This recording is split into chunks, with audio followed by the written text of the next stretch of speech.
মাত্র ৭৬ রানে all out. এটা আমাদের চ্যাম্পিয়ন দল? রাতে আমার ঘুম আসেনি ভাই, মাত্র ৭৬ রানে অল আউট দেখে।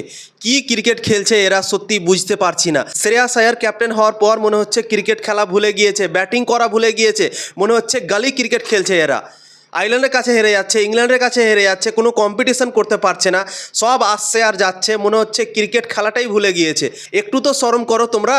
তোমরা চ্যাম্পিয়ন দল, দুবার চ্যাম্পিয়ন হলে, 2024, 2026, সেই চ্যাম্পিয়ন দল হয়ে এভাবে যদি ক্রিকেট খেলো তো মান সম্মানটা আমাদের থাকবে? সত্যি রাতে খুবই কষ্ট করে আমি আজকে ঘুম পেরেছি, ঘুম আসছিল না আমার ভাই। মাত্র ৭৬ রানে আমাদের টিম ইন্ডিয়া অল আউট হয়ে গেল। ৯ ওভার রানিংয়েই আশদীপ সিং ব্যাটিং করতে চলে আসছে। তোমরা ভাবতে পারো 202 রানের টার্গেট, এবং ভেবেছিলাম কি হয়তো টিম ইন্ডিয়া এই রানটা চেস করতে পারে। এই ম্যাচটা টিম ইন্ডিয়ার জন্য খুবই ইম্পর্টেন্ট ছিল। টিম ইন্ডিয়াকে এই ম্যাচটা হার হালে জিততেই হতো এই সিরিজে থাকার জন্য। কিন্তু টিম ইন্ডিয়া যে এত বাজে ক্রিকেট খেলবে, মাত্র ৭৬ রানে অল আউট হয়ে যাবে, সত্যি কেউ ভাবতে পারেনি। এবং আমি তো ভাই ভাবতে পারিনি কি এত বাজে ক্রিকেট খেলবে। এখন আমরা বুঝতে পারছি একটা চ্যাম্পিয়ন দলকে ভাঙার পর অবস্থা কি হতে পারে, সেটা আমরা এখন বুঝতে পারছি। 2026 সালে টিম ইন্ডিয়া চ্যাম্পিয়ন হলো, সূর্যকুমার যাদবের ক্যাপ্টেন্সিতে চ্যাম্পিয়ন হলো। অসাধারণ ক্রিকেট খেলছিল আমাদের টিম ইন্ডিয়া, তা সত্ত্বেও সেই দলটাকে ভেঙে দিল। সূর্যকুমার যাদবকে ক্যাপ্টেন্সি থেকে বাদ দিয়ে দিল। এবং দেখো কি অবস্থা হচ্ছে। সূর্যকুমার যাদবের কথা এখন সবার মনে পড়ছে। সবাই বলছে কি সূর্যকুমার যাদবই ভালো ছিল, সূর্যকুমার যাদবকে আবার দলে নিয়ে আসা হোক, আবার তাকে ফেরানো হোক। এরকম পারফরমেন্স হওয়ার পর শ্রেয়াস আয়ার টোটাল 5টা ম্যাচে ক্যাপ্টেন্সি করে নিল, এখন পর্যন্ত জয়ের মুখ দেখতে পায়নি বন্ধুরা। আয়ারল্যান্ডের বিপক্ষে হেরে গেল, ইংল্যান্ডের বিপক্ষেও 2টো ম্যাচ হেরে গেল।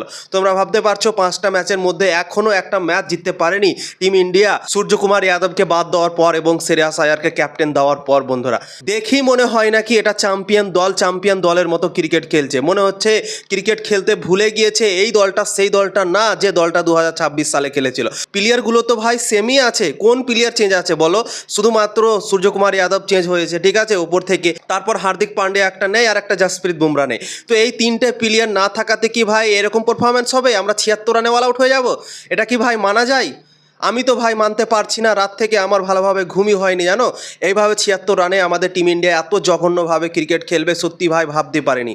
তিলক বর্মাকে যে কেন ভয়েস ক্যাপ্টেন করা হয়েছে সত্যি বুঝতে পারছি না। কি দেখে তাকে ভয়েস ক্যাপ্টেন করা হয়েছে? প্রত্যেকটা ম্যাচে তার স্ট্রাইক রেট কম, এবং কালকে তো ভাই 11 বলে মাত্র 3 রান করেছে সে, এবং তার আগের ম্যাচগুলোতে 13 বলে 13 রান একটাতে, এবং 50+ রান করেছিল, তাও 45টা বল মতো খেলে নিয়েছিল সেই ম্যাচটাতে। প্রত্যেকটা ম্যাচে তিলক বর্মার স্ট্রাইক রেট কম, এবং তাকে ভয়েস ক্যাপ্টেন করে রেখেছে। এবং যে সঞ্জু স্যামসন T20 বিশ্বকাপ জেতালো ভারতকে এবং ভারতের মান সম্মানটা বাড়ালো, সেই সঞ্জু স্যামসনকে 3টে ম্যাচে ফেল হওয়ার জন্য তাকে টিম থেকে বার করে দিল। এবং তিলক বর্মা বারবার ফেল হচ্ছে, স্ট্রাইক রেট তার কম, তাকে ভয়েস ক্যাপ্টেন করে প্রত্যেকটা ম্যাচে খেলিয়ে যাচ্ছে বন্ধুরা।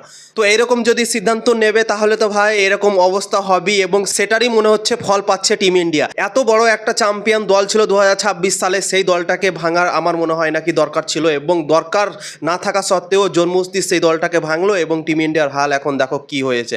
76 রানে অল আউট হয়ে যাচ্ছে, আয়ারল্যান্ডের কাছে হেরে যাচ্ছে, ইংল্যান্ডের কাছে কোনো কম্পিটিশনই করতে পারছে না। সত্যি ভাই খুবই খারাপ লাগছে। আমি তো বিশ্বাসই করতে পারছি না কি এই দলটাকে হলো কি। 2026 সালে এমনভাবে ক্রিকেট খেলছিল, মনে হচ্ছিল কি কোনো দল আশেপাশে নেই ভারতের। এখন মনে হচ্ছে কি কোনো ম্যাচই জিততে পারবে না, যেভাবে ক্রিকেট খেলতে শুরু করেছে বন্ধুরা।